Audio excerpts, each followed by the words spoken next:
Hey guys, welcome back to my YouTube channel. Today I want to talk about gaming, and in particular why I feel this generation of gaming may be my last. So obviously PlayStation 5 is the prominent console of this era. You have across from it the Xbox Series X on the other side of the tracks with Xbox, and that is a respectable console as well. The console war ended years ago, I believe, in my view, when Phil Spencer really admitted that they had lost and had begun working with Sony in a sense to get Fortnite up and running on PlayStation 5 because for so long crossplay wasn't even a thing. And I'm not a massive fan of Fortnite, but I definitely understand the significance of what happened with that game and getting the consoles to work together. Now, with this console generation, where are all the exclusives? And I know people will say, oh, this game's exclusive, this game works, this game is great, but it feels like so much is just getting remastered. Like The Last of Us Part 1 and Part 2 are remasters. The Last of Us Part 1 was a PS3 game, and then it was remastered for PS4 and then remastered for PS5. Obviously, The Last of Us Part 2 was a PS4 game, remastered for PS5. And obviously, you're getting a better experience, so obviously, it's an upscale, it's a better redone animations, it's redone graphics, redone everything.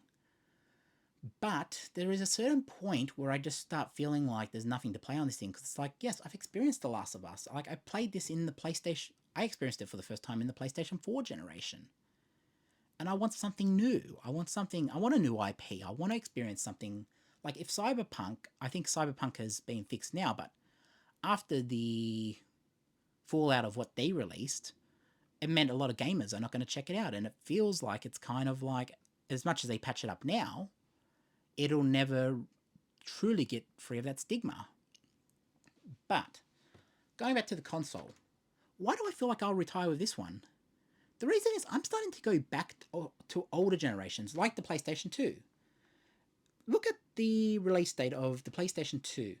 I believe it was 1998, 1999, somewhere around that, late 90s.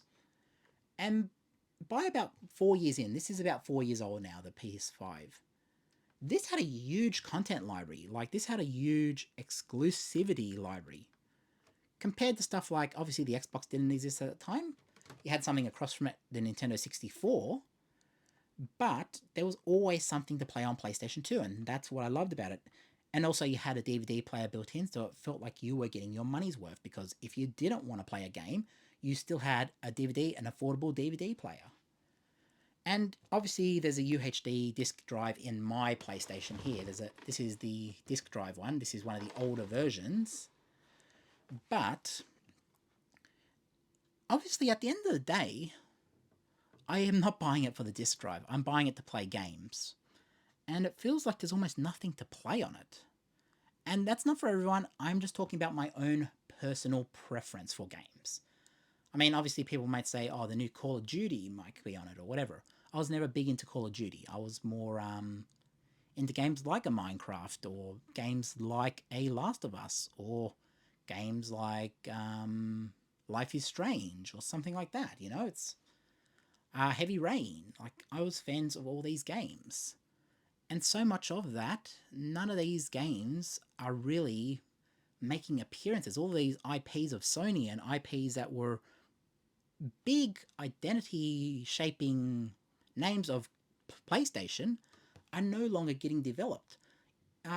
Infamous is definitely not showing on here. I think that's owned by Square Enix, or yeah, I think it's Square Enix that own that. But that's not making an appearance. Where's number four? I'm still waiting for that number four of that. And look, why I'm feeling like retiring on this generation is realistically, I at this point I'm just waiting for Grand Theft Auto to come out, the new Grand Theft Auto next year, 2025. And at this point I'm just saying, okay, I don't want to sell the console. I don't want to get rid of it because Grand Theft Auto is right around the corner and I'm going to regret it. I want to keep it till at least Grand Theft Auto. And that is realistically the only reason I'm keeping it at this point. It's just because GTA is right around the corner. And I don't want to throw it out and then be in a situation where I need to go out and buy another one to play Grand Theft Auto. But even then, what are we going to get with Grand Theft Auto? When GTA 5 dropped, We believed we were going to get DLC, we believed we were going to get all this other stuff, and the primary focus of GTA and Rockstar have been GTA Online. Now, obviously, they did develop Red Dead Redemption, which is so much better as a standalone game. Like, I've tried the online version, and I can still do stuff in Red Dead Redemption that I can just be completely immersed in it, not even have to think about online, and just be completely immersed in that landscape and immersed in that game. Even outside the story mode, like, you can be completely immersed. And we're not seeing too many of these games anymore because they're so large to develop for and require so many resources that it takes decades almost to create these games. And yes, you'll say that yes, it took time to create for the PS2 as well, but in the span of this generation, even the last generation, we had PS4 2014, I believe it dropped. We already had GTA out. Obviously, GTA 5 was a product of the PlayStation 3 and Xbox 360 days. But we had games to play, and we had a GTA running on that. And yes, we have a GTA running on this due to backwards compatibility, due to the PS5 Remastered Edition, or whatever they call it, Definitive, whatever they want to call GTA 5. But, for example, if I want to go and play GTA 4, if I want to re-experience Nico and go bowling with Roman, you can't play that on this. You can play it on the Xbox. I mean, I know they have backwards compatibility, but this is what I mean. My mind is starting to go backwards and starting to go towards games that are older, that I'm nostalgic for and that I want to play. Obviously, PlayStation 2, I go back and play games like Grand Theft Auto San Andreas on this. One of the best Grand Theft Auto games ever, in my opinion. Vice City as well. Like, it's very good. There are PS2 remastered, PS2 versions that were direct transfers on the PS4 that I have since moved on to the PlayStation 5. But I can experience them, obviously, but I want it truly to be the experience that I grew up with and the experience I experienced for the first time. I want it to be on a CRT TV. I want it to be on a PS2. Like, I want to experience it as it was intended. And also, the whole thing about gaming has just got too big. And I feel like that's been a detriment to the entire industry. And as gaming has become more big, games have to become bigger, budgets have to become bigger. And also, we see so often gaming companies ship consoles and ship games for consoles that just don't even work. I mean, as I said earlier, Cyberpunk, that shipped in a broken state. No Man's Sky I picked that up really early on because it was promised online, and then it didn't have online, so I took it back and got a refund and never thought of it again. And I know they've probably patched it and done whatever to it now, but this is the thing. Once you put junk out, you're forever stuck with that reputation. I mean, look what Rockstar did a couple of years ago. They dropped the Definitive Edition, and I'm sure they've improved it now or done some sort of improvements to make it run better, and I don't know if they've fixed any of the graphic issues, but it's not the same. I mean, you look at modern Rockstar, and it's like, we went from something like Red Dead Redemption 2 to the Definitive Edition, and it's like, okay, they're just doing it as a cash grab now, and it kind of puts you off wanting to buy from them. Obviously, as I said, I'm sticking with them until at least Grand Theft Auto 6, which is at least a year away, at least. And in that time, what am I going to play on the PS5? Like, I'm not even really turning on my PS5 anymore.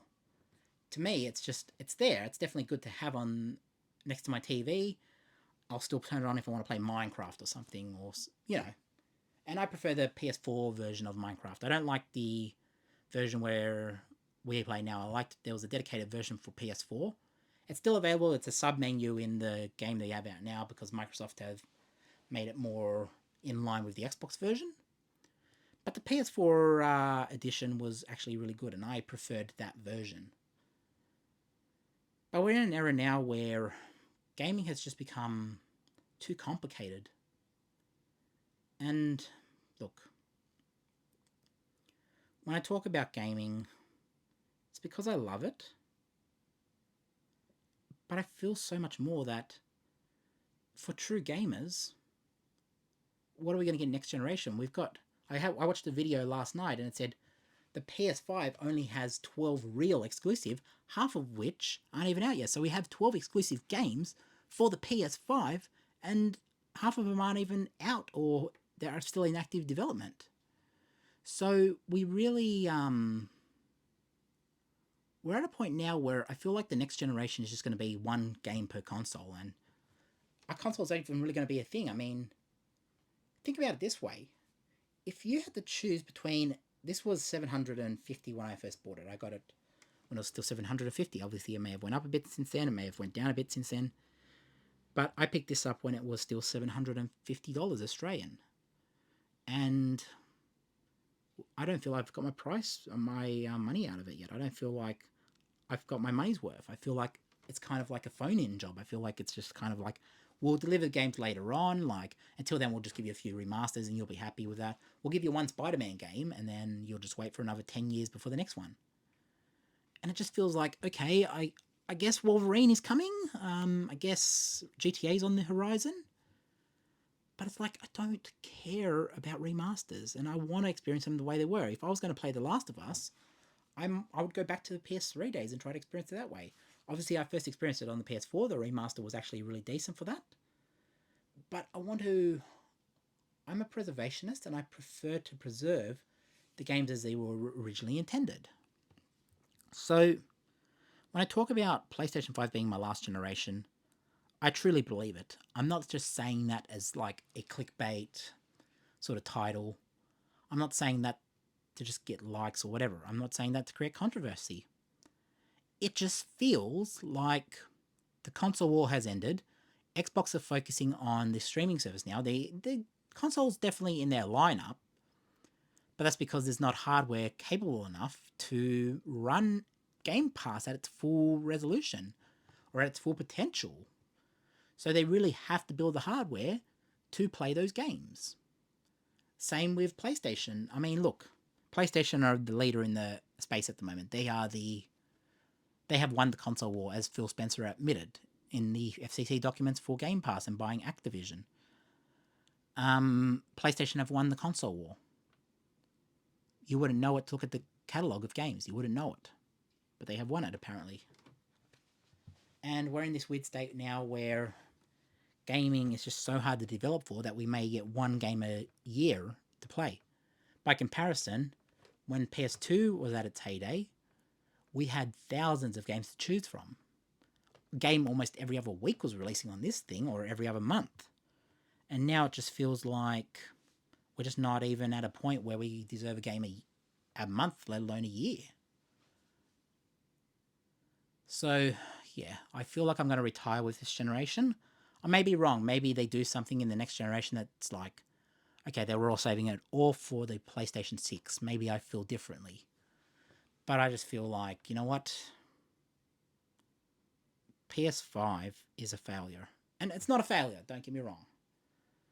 But in terms of exclusivity, in terms of the catalog, in terms of even simple things to do on the console, I am kind of at my wit's end. I'm just kind of like, okay, I've played Red Dead Redemption a couple of times now. I've played GTA 5 more than enough. It's like, I want something new. I mean, Last of Us came out late last generation, and we're probably not going to get a new Last of Us Part 3 until probably late PS5 era, like right as they're about to drop PS6. And that just feels like, why collect, you know? Why go that route? Why buy a PlayStation in 2024? Why is a console like this worth what they're charging for it? I mean, obviously, younger gamers will be like, Call of Duty, all this other stuff. It's just not for me. And I feel like gaming has changed so much to when the way I play, that something like PS2, I can go back and find games on that I never played back in the day and enjoy them fully. Like, even games that I played back then but may have forgotten, like the Godfather game on this console is really good. The Godfather was great. You also have True Crime, Streets of LA. You have games like Scarface, which was an adaptation from the movie, obviously, but you have games like Scarface on this console. You have games like The Sims. You have games like, obviously, GTA. You have games like Crash Bandicoot. You have so many different things to choose from that if you don't like one of them, choose a different experience. And at the end of the day, when you didn't like a game on this console, just chuck in a DVD and watch a DVD. Obviously, with the console here, I have more than enough UHD Blu-rays and all that, but I have a dedicated Blu-ray player for that stuff. And yes, it's great that I have a UHD Blu-ray player in the PlayStation. I think that's great. But it just feels like I have nothing to play on it. And I know gamers will disagree with me, but it's just how I feel. I feel defeated in this generation. I feel like gaming has moved beyond me and it's no longer aimed at my generation. And games ship in a broken state and it's almost pay to play now. There are a lot of microtransactions. That's how they make money way after their initial release. DLC has always been around since at least the PS3 days, even PS2 days, because obviously we had stuff like what's it called? We had Liberty City Stories and Vice City Stories, which weren't add-ons, but like they were developed for the PSP and then given a console release. But it just feels like I'm at a point now with PlayStation where it's just like it's not that I'm not a PlayStation fan anymore. It's just that I'm not a fan of gaming in general, at least in the modern setting. And I've been going back so much and playing PlayStation 2 because it's better. It's got more content library. I can find games for the PS2 that I never played, and it's got a huge content library, a huge back catalogue of games, that this just feels like the way to go for gaming for me when I want to experience a game. Obviously, I will still play stuff on the PS5, but even little things like backwards compatibility. If I do want to play GTA 4, that's something that's not available on any of the modern consoles from Sony. It's not available on PS4, not available on PS4 Pro, it's not available on PS5. The only way you can play that is PS3. Unless you jump the ship and cross the tracks and go to Xbox, which they do make it backwards compatibility. But it's just backwards compatibility should be built into these things. Full backwards compatibility. We're paying $750 for a console, and before gamers jump down my neck and say, but we don't want them to, they look like garbage. We want our games. We want Call of Duty. We want this. I get it. I understand where you're coming from. We want new games for the new generation. But if new generation games can't be delivered, I should be able to pop in a game of, what's a game that never got a release on the PlayStation 4 or 5? Let's say I want to pop in the original Sims, The Sims. Let's say I want to pop that in. I still have a disc, I want to pop it in the PlayStation. I can't play that. It won't work. Disc won't read. Even something as simple as the PlayStation 1. I can't play any of those games. I can't put Crash Bandicoot in here and play the original version. I can play the Insane Trilogy, but it's just not the same. I want to play the original version, and that's why I keep my PS2 around. So yeah. For me, I'm starting to feel like this is the last generation of console I'm going with, the PS5. And I may not even pick up the PS6. I feel like I'm in this mindset of, well, if they're not going to really develop all that much for it, why would I invest near $1,000 for a console that basically has no games? At least games that I want to play. And I feel like so many gamers are in the same position. As I mentioned, I watched a video last night where the video was discussing there's only really, truly 12 exclusive games on the PS5. And I think that's a problem. And I love gaming. I love Sony. I love gaming in general. I think the console war has ended. I think Xbox gamers and PlayStation gamers now are a bit more friendly with each other, or a bit more... I mean, we're still rivals. We definitely want to compete, but it's essentially the console war is gone. It's ended. Nintendo's over doing their own thing with the handhelds. I bought a Switch again recently. The Switch Lite feels like the console that I always wanted in terms of out of Nintendo. I did buy a Switch early on. Nintendo's Switch, the original version. And to me, I didn't really enjoy that experience. I felt that it was trying to be too many things and wasn't committing to any. It did everything really well, though. Let me say that up front. Nintendo Switch did everything really well. But it just felt like with Nintendo,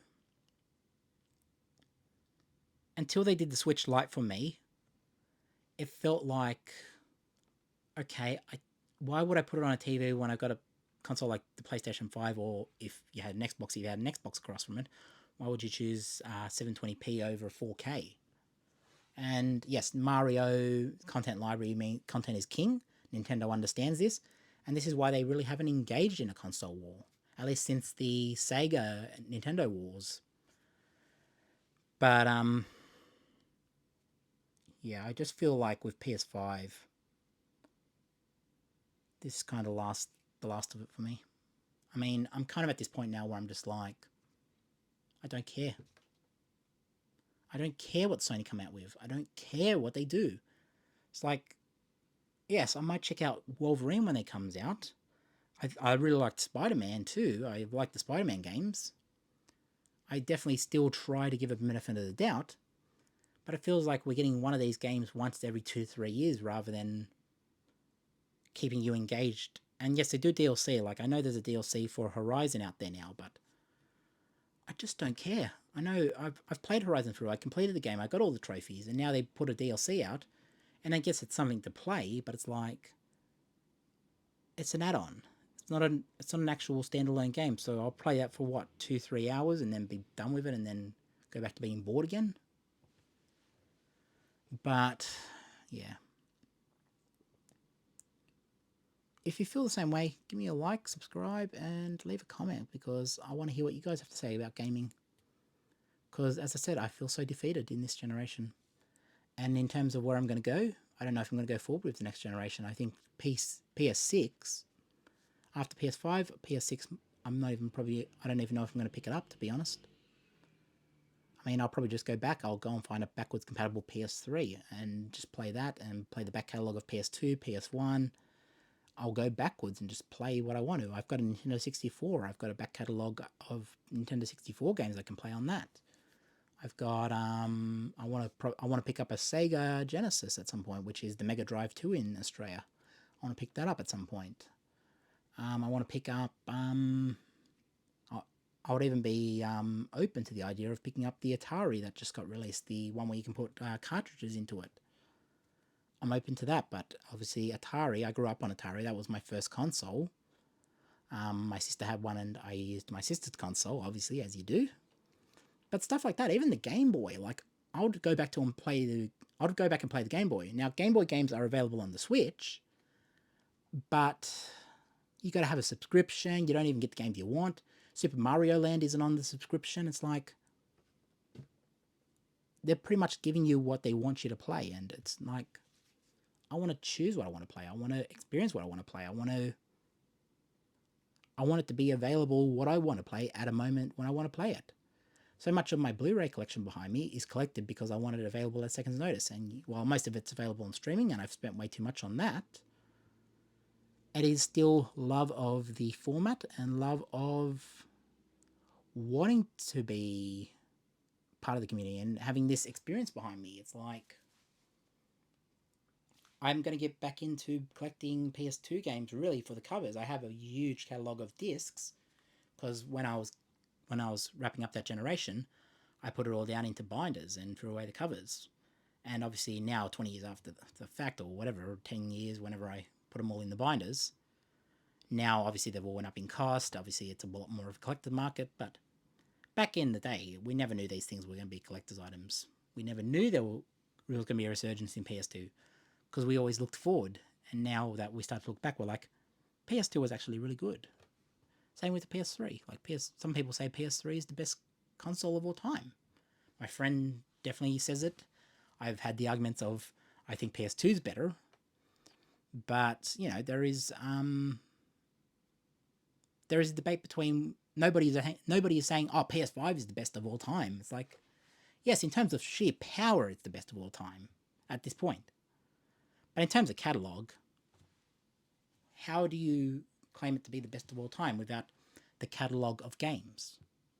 You really need the games to sell the console. And that's why Nintendo's so successful, because nobody else has Mario.